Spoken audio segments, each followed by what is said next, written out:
بسم اللہ الرحمن الرحیم۔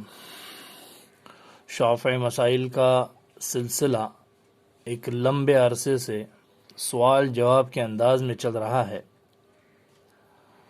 اب مسائل جاری تھے پاکی اور ناپاکی کے۔ بات اس سے ماقبل مردہ بکری کے دودھ کے پاک اور ناپاک ہونے کے مسئلے اور مردہ بکری کے انڈے کا کیا حکم ہے، یہاں تک بات ہو چکی تھی۔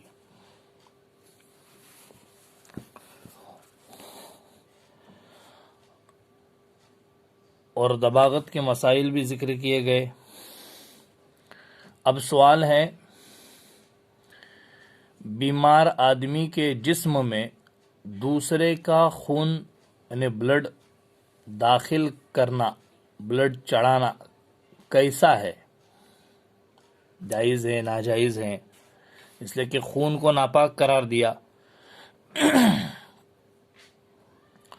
تو جواب یہ ہے، کسی معتبر اور بھروسہ مند ڈاکٹر نے لازم اور ضروری قرار دیا ہو تو جائز ہے، رخصت کے پیش نظر۔ عبادات وغیرہ میں تخفیف کے اسباب 7 ہیں، جن میں پہلا سبب سفر ہے اور دوسرا بیماری۔ اور بھی رخصتیں ہیں، بہت ساری رخصتیں ہیں، ان میں سے ناپاک چیز سے علاج کرنا یہ بھی رخصت میں شمار کیا ہے۔ اب سوال ہے، عورت کی شرمگاہ سے نکلنے والی رطوبت کا کیا حکم ہے؟ جواب، رطوبت سفید پانی کو کہتے ہیں، جو نہ صرف مزی ہوتی ہیں اور نہ پسینہ، بلکہ دونوں کے درمیان ہوتی ہے۔ اگلی شرمگاہ کے اس حصے سے نکلے جس کا استنجے میں دھونا واجب نہیں ہوتا، اور اس حصے تک ہم بستری کرنے والے کی شرمگاہ پہنچتی ہو تو پاک ہیں، اصح قول کے مطابق۔ چونکہ جس حصے کا استنجے میں دھونا واجب نہیں وہ حصہ اندرونی ہے، اور جس حصے تک ہم بستری کرنے والے کی شرمگاہ پہنچتی ہیں وہ حصہ اندرونی نہیں، لہذا معاملہ مشکوک ہوا، جس کی بنا پر پاک قرار دی گئی ہیں۔ اور اگر شرمگاہ کے اس اندرونی حصے سے نکلے جس حصے تک ہم بستری کرنے والے کی شرمگاہ نہ پہنچتی ہو تو ناپاک ہیں، اس وجہ سے کہ یہ متولد ہیں ناپاک جگہ میں۔ اور اگر اس حصے سے نکلے جس کا استنجے میں دھونا واجب ہوتا ہے، وہ ہے عورت کی شرمگاہ کا وہ حصہ جو استنجے کو بیٹھتے وقت ظاہر ہوتا ہے، کھل جاتا ہے، تو پاک ہے، اس لیے کہ اس کو بدن سے نکلے ہوئے پسینے کا حکم دیا گیا۔ سوال ہے، کیا الکحل سے مخلوط یعنی مکس کی ہوئی دوا کا استعمال کر سکتے ہیں؟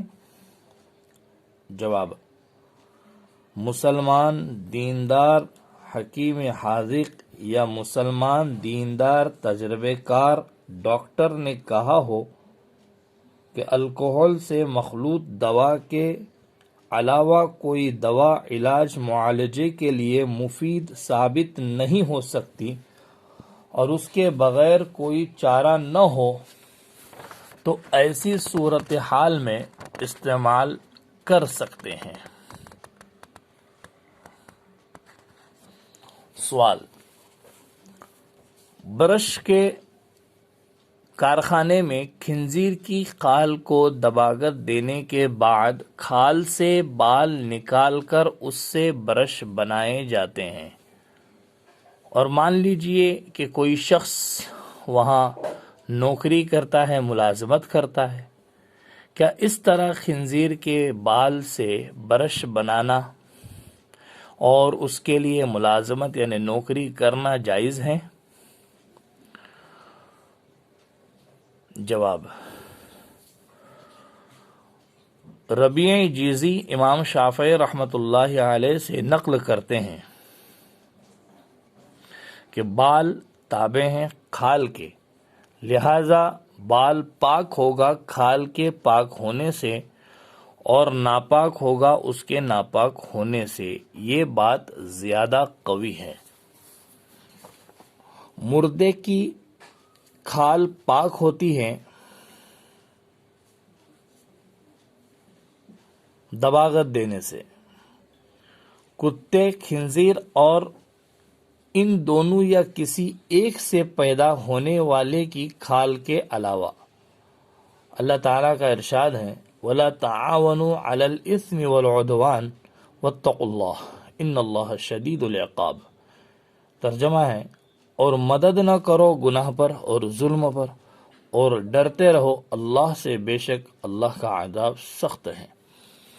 خنزیر کی کھال کو دباغت دی جاتی ہو تب بھی کھال ناپاک ہی ہیں، لہذا مذکورہ تفصیل کی روشنی میں خنزیر کے بال سے برش بنانا اور اس کے لیے نوکری کرنا ناجائز اور حرام ہے۔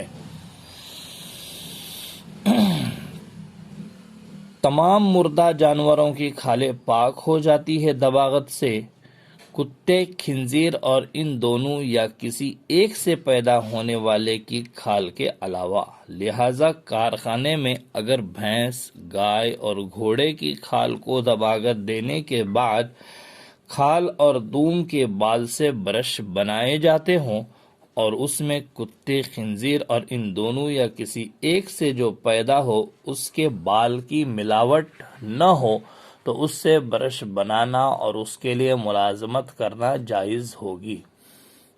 اگر ملاوٹ ہو اگرچہ تھوڑے بال سے تب بھی بنانا اور نوکری کرنا، ملازمت کرنا ناجائز اور حرام ہے۔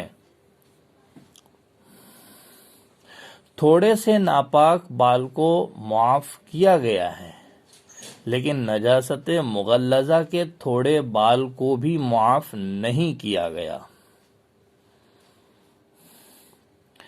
اس لیے کہ قانون ہے، قاعدہ ہے، جب حلال اور حرام جمع ہو جائیں، اذا اجتمع الحلال والحرام غلب الحرام، کہ جب حلال اور حرام مجتمع ہو جائیں، جمع ہو جائیں تو غالب حرام ہو جاتا ہے، یعنی حرام کو غلبہ دیا جاتا ہے۔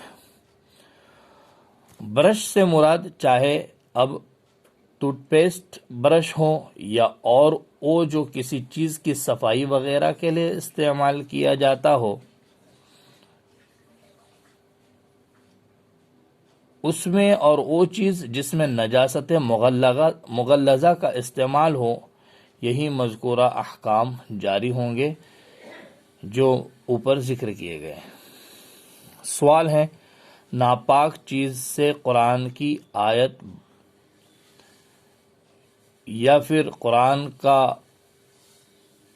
کوئی ٹکڑا آیت کا لکھنا کیسا ہے؟ جواب، ناپاک چیز سے قرآن کی بعض آیت وغیرہ لکھنا ناجائز ہے۔ سوال، کیا ناپاک چیز پر قرآن کی آیت یا بعض حصہ لکھنا جائز ہے؟ جواب، ناپاک چیز پر آیت یا قرآن کا آیت کا بعض حصہ لکھنا جائز نہیں، حرام ہے۔ اسی طریقے سے اسماء حسنہ، اللہ تعالیٰ کے جو صفاتی نام ہیں، اس کا لکھنا بھی حرام ہے ناپاک چیز پر۔ یہ نجاست کے تعلق سے جتنے مسائل تھے سوال جواب کے انداز میں اس کو ذکر کیے ہیں۔ اب انشاءاللہ آئندہ حیض و نفاس کا بیان شروع ہوگا، پھر اس کے بعد اذان و اقامت کے مسائل شروع ہوں گے، اور یہ سلسلہ انشاءاللہ جاری رہے گا۔ آپ سے گزارش ہے آپ سنیں اور آگے شیئر کیجیے۔ جزاکم اللہ خیرہ و احسن الجزا۔